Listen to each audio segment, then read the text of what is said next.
नमस्कार दोस्तों, स्वागत है आप सभी का आज के मुख्य समाचार के इस वीडियो में। जी हां दोस्तों, मोदी सरकार की तरफ से बड़ी और महत्वपूर्ण खबर की अपडेट निकल कर आ रही है, जिसकी सटीक जानकारी हम आपको इस वीडियो में देंगे। बस आप इस वीडियो के साथ अंत तक बने रहें। और इसी के साथ ही दोस्तों, आज की बड़ी खबरों में आपको बताएंगे कि तोमर की खून से खेती वाले बयान पर दिग्विजय ने पूछा, गोधरा में जो हुआ वो क्या था। जी हां दोस्तों, किसान आंदोलन के मसले पर शुक्रवार को केंद्रीय मंत्री नरेंद्र सिंह तोमर ने राजस्थान में कांग्रेस पार्टी पर जमकर निशाना साधा। कृषि मंत्री ने कहा कि कांग्रेस खून से खेती कर सकती है, जिस पर अब राज्यसभा सांसद दिग्विजय सिंह ने पलटवार किया है। कांग्रेस नेता का कहना है कि बीजेपी हमेशा दंगे कराना चाहती है। खून से खेती कराने वाले बयान पर दिग्विजय सिंह ने कहा, जो गोधरा में हुआ वो पानी की खेती थी क्या खेती थी या खून की खेती थी। भारतीय जनता पार्टी हमेशा से नफरत और हिंसा की राजनीति करती आई है। कांग्रेस पार्टी सत्य और अहिंसा के रास्ते पर चलती आई है। भारतीय जनता पार्टी पर निशाना साधते हुए कांग्रेस नेता दिग्विजय सिंह ने कहा कि अगर ये सांप्रदायिक दंगे कराएंगे तभी उनको फायदा होगा। यही कारण है कि असदुद्दीन ओवैसी और नरेंद्र मोदी के बीच अच्छी दोस्ती है।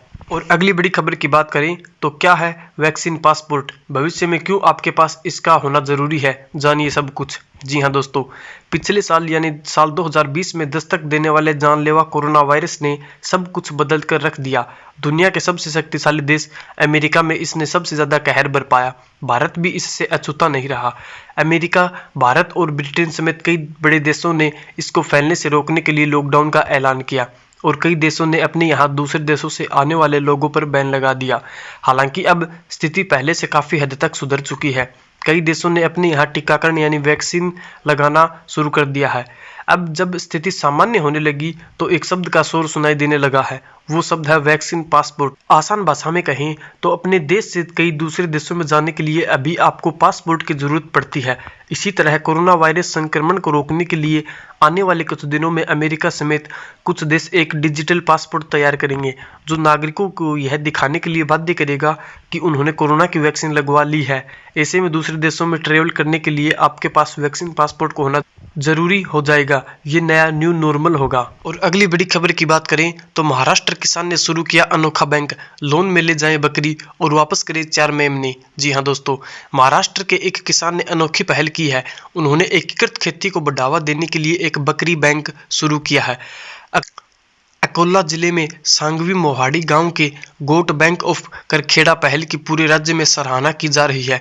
पंजाब राव कृषि विद्यापीठ के स्नातक 52 वर्षीय नरेश देशमुख ने जुलाई 2018 में गोट बैंक लॉन्च किया। लोन लेने के लिए इच्छुक किसान को 1200 रुपये का पंजीकरण शुल्क का चुकाकर एग्रीमेंट कराना होता है। एग्रीमेंट के अनुसार एक किसान एक बकरी प्राप्त कर सकता है। बकरी लेने वाले व्यक्ति को 40 महीने की समय सीमा के भीतर 4 बकरी के बच्चे वापस करने होते हैं।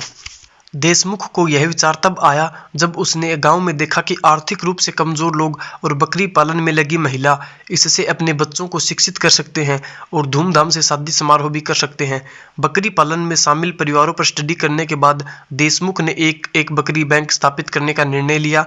उन्होंने तय किया कि इस क्षेत्र को संगठित करके लोन की योजना शुरू की जाए। देशमुख ने अपनी बचत से 40 लाख रुपए का निवेश किया और 340 वयस्क बकरियां खरीदी। इसके बाद 340 बकरी पालने वाले परिवारों का रजिस्ट्रेशन करके उनमें इन बकरियों को बांटा गया।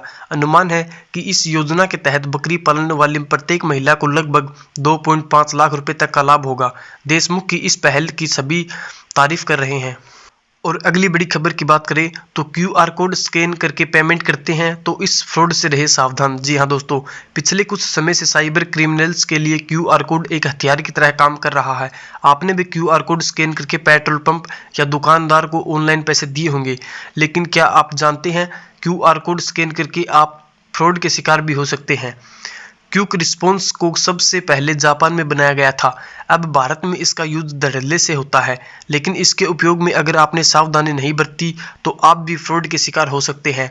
हम आपको बताते हैं QR कोड फिशिंग क्या है और इससे आप कैसे बच सकते हैं। जैसे लोग डिजिटल लेन देन की ओर बढ़े हैं, वैसे ही लोगों के साथ फ्रॉड की घटनाएं भी बढ़ रही हैं।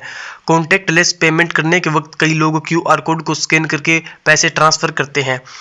फ्रॉड्स उसी का फायदा उठाते हैं। वो QR कोड को बदल देते हैं जिससे पेमेंट फ्रॉडस्टर के अकाउंट में चला जाता है। इसी QR कोड को बदलकर कोई और क्यूआर कोड डाल देने को ही क्यूआर कोड फिशिंग कहते हैं, जिससे आपके पैसे दुकानदार को ना जाकर फ्रॉडस्टर के अकाउंट में चला जाता है। क्यूआर कोड फिशिंग के अलग अलग तरीके हो सकते हैं। इसके लिए स्कैमर आपको मैसेज या ईमेल के जरिए क्यूआर कोड सेंड कर सकता है, जिसमें आपको 10,000 की लॉटरी लगने की बात कह सकता है, जिसमें आपको यूपीआई पिन देकर पैसे अपने बैंक अकाउंट में लेने को कहा जाएगा। आप जैसे ही उस क्यूआर कोड को स्कैन करेंगे, आपसे यूपीआई पिन मांगा जाएगा।